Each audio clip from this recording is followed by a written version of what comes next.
Good morning student. Solution में last वाला भाग नंबर था आपका 27। आज अपने बात करेंगे 28 नंबर भाग की। लास्ट वाले वीडियो का क्वेश्चन था कि RO की फुल फॉर्म बतानी थी आपको। RO की फुल फॉर्म थी अपने पास रिवर्स ओस्मोसिस, प्रतीप परासरण। जैसा कि आपको पता है कि आज गुरुवार है, मैथ बायो का पेपर चल रहा होगा और आने वाले सैटरडे को अपना केमिस्ट्री का पेपर है। पेपर का सिलेबस बता चुका हूं मैं आपको। 2 न्यूमेरिकल आएंगे और 2 बड़े डेरिवेशन, इसलिए ढंग से पढ़िएगा, चैप्टर को अच्छे से तैयार कर लीजिएगा। आज वाले टॉपिक में अपने आगे बढ़ते हैं। टॉपिक का नाम है परासरण दाब। अपने 3 CP पढ़ चुके हैं। एक पढ़ा है अपने आपेक्षिक वाष्प दाब अवनमन, दूसरा कवथनांक उन्नयन, तीसरा हिमांक अवनमन और 4 नंबर पर है परासरण दाब। इससे पहले अपने इसके न्यूमेरिकल की बाकी CP के और इसकी परिभाषा के बारे में पढ़ चुके हैं, क्या होता है ये पढ़ चुके हैं। अब अपने बात करेंगे कि परासरण दाब जो है एक अनुसंख्यीय गुणधर्म है। इस बात को सिद्ध करना है अपने को। सिद्ध करने के लिए अपने को जानते हैं कि ये प्रूफ करना पड़ेगा कि परासरण दाब विलय के कणों की संख्या पर निर्भर करता है। जैसे ये संबंध आ जाएगा उससे सिद्ध हो जाएगा कि ये एक अनुसंख्यीय गुणधर्म है।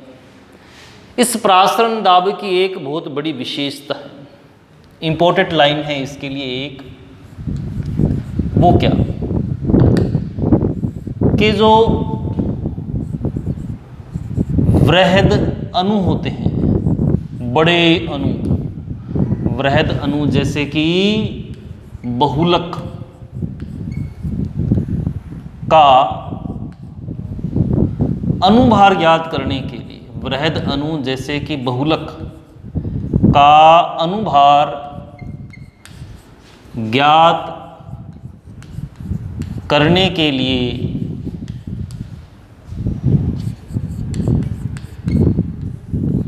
परासरण दाब का उपयोग किया जाता है।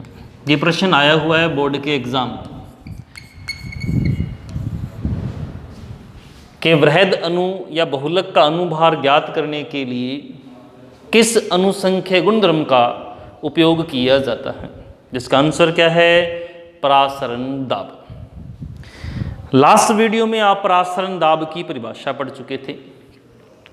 परासरण दाब की परिभाषा बताने के लिए जैसा कि मैंने आपको बताया हुआ है कि आपको डायग्राम बनाना पड़ेगा और उस डायग्राम से डेफिनेशन आई थी। उसमें अपने कहा था कि परासरण से उत्पन्न होने वाला दाब परासरण दाब कहलाता है। और उसी डायग्राम में अपने ये कहा था कि पिस्टन P2 डैश को पुनः P2 की स्थिति में लाने के लिए जो दाब लगाया जाता है उस दाब को ही अपने क्या कहते हैं? परासरण दाब, ओस्मैटिक प्रेशर। बायोलॉजी में भी ये टॉपिक चल रहा होगा आपका। अब अपने सिद्ध करना चाहते हैं कि परासरण दाब एक अनुसंख्यीय गुणधर्म है। सिद्ध करने के लिए आपको गैस समीकरण का उपयोग करना पड़ेगा। किसका यूज करना पड़ेगा? गैस समीकरण का। गैस समीकरण क्या होती है बेटा जी? आपने पढ़ी है 11th में, PV = nRT। P क्या है? P प्रेशर, दाब। अब इस दाब से रिप्लेस कर देते हैं। P की जगह पर मैं क्या लिखूंगा? पाई, क्योंकि पाई का मतलब भी यहां पे क्या है? दाब। N क्या है? N है विलय के मोल। R क्या है? R है जी गैस नियतांक, T क्या है, परम ताप। अब यहां से अगर मैं इस समीकरण को ऐसे लिख दूं कि pi is equal to nRT upon V, pi is equal to nRT upon V। यहां से आपको n का मतलब मैंने क्या बताया, विलय के मोल। लेकिन उससे पहले देखिए जरा, ये n बटे V का क्या मतलब है, n बटे V, n बटे V यानी कि आप इस V को आप कह सकते हो विलयन का आयतन लीटर में, या मैं कह सकता हूं कि विलायक केजी में, कुछ भी कह सकता हूं। फिलहाल n बटे V का मतलब क्या बन गया, सांद्रता। अगर आप आयतन कह दो तो आयतन में विलय के मोलों की संख्या क्या होती है, मोलरता। n बटे V मोलरता कह सकते हो आप मोलरता कब कहोगे इसको, जब V का मतलब आप क्या ले लो, विलायक किलोग्राम में। अगर मैं V का मतलब ले दूं विलियन लीटर में, तो ये क्या बन गई, मोलरता। और मोलरता क्या होती है, एक प्रकार की सांद्रता। यानी कि n बटे V किसके बराबर है, C के। क्योंकि C क्यों लिखा, मैं M क्यों लिख रहा हूं, कैपिटल M क्यों नहीं लिख रहा हूं, क्योंकि मैं इसे स्मॉल m भी लिख सकता हूं, तो C लिख दिया। तो पाई इज इक्वल टू क्या बन गया आपके पास, पाई बन गया CRT। ये समीकरण सूत्र बन गया, इस फॉर्मूले से न्यूमेरिकल होंगे आपके। अगर आपके पास दो विलयन हो जाए, यानी कि एक हो जाए पाई 1 और एक हो जाए पाई 2, तो सूत्र में क्या हो जाएगा, C1 RT C2 RT, RT से RT कैंसिल हो जाएगा, क्या बन जाएगा, C1 बटे C2। ये फॉर्मूले हैं, इनसे न्यूमेरिकल सॉल्व होंगे। अपने सिद्ध करना था कि ये CP, अब आगे कैसे सिद्ध करें इसको। आपके पास देखिए समीकरण कहां तक आ चुकी है,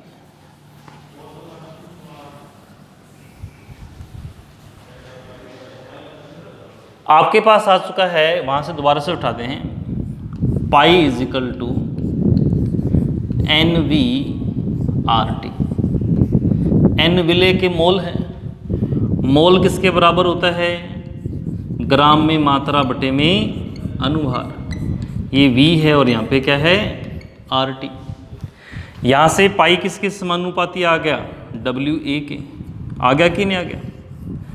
प्रासरण दाब विलय की ग्राम की मात्रा पर निर्भर करता है, अतः यह एक अनुसंख्य गुणधर्म है। इसके नीचे लाइन क्या लिखनी है, इसके नीचे क्या लिखेंगे, प्रासरण दाब विलय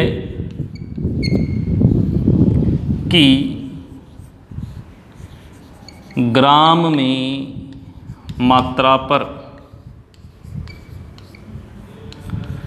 निर्भर करता है, अतः यह एक CP कोलिगेटिव प्रॉपर्टी है, अनुसंख्य गुणधर्म है। होगी बात क्लियर। ये 4 नंबर CP आपका क्लियर होता है बेटा जी। चारों CP हो गए। पहला CP था आपके पास अपेक्षिक वाष्प दाब अवनमन, दूसरा CP था कवथनांक उन्नयन, तीसरा हिमांक अवनमन और चौथा परासरण दाब। ये सबसे छोटा था, बड़ी इजीली वे में सिद्ध हो जाता है कि यह एक अनुसंख्य गुणधर्म है। दोबारा समझ लें इसके बारे में थोड़ा सा, ये ध्यान रखना है सबसे विशेष बात। प्रासरण दाब जो है, इसके माध्यम से जो वृहद अणु होते हैं, बहुलक हैं, वृहद अणु हैं, उनका अनुभार ज्ञात किया जाता है। ये प्रश्न आया हुआ है बोर्ड एग्जाम में। फिर इसे CP सिद्ध करने के लिए अपने गैस समीकरण का उपयोग करते हैं। किसका यूज किया जाएगा, गैस समीकरण का उपयोग किया जाता है। अब अपने को इस प्रासरण दाब के न्यूमेरिकल करने हैं और कुछ एक जानकारी और है इसके बारे में जो अपने को लेनी है। आज वाले वीडियो का क्वेश्चन है क्या आपके पास, क्वेश्चन है कि यही वाला क्वेश्चन है कि वृहद अणु या बहुलक का अणुभार किस अनुसंख्यक गुणधर्म से ज्ञात किया जाता है।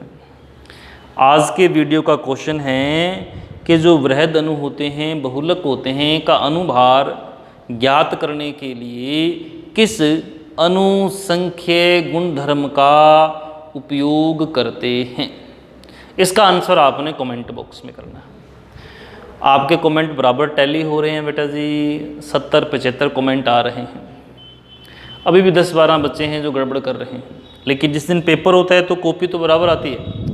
कॉपियाँ 5-7 कम रहती हैं, यानी कि 90-92 कॉपी आ जाती है। प्रयास करें, नियमित रहें बेटा जी। अखबार पढ़ रहे हैं आप, आपको पता है कि विद्यालय मुश्किल से खुलेंगे, देरी से खुल सकते हैं, ऑनलाइन सिस्टम चलेगा ही चलेगा, इसीलिए आप अपनी नियमितता बनाए रखें।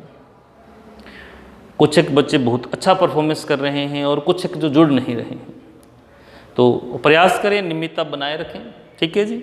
और अगले टॉपिक के बारे में आपसे अगले वीडियो में चर्चा की जाएगी। धन्यवाद।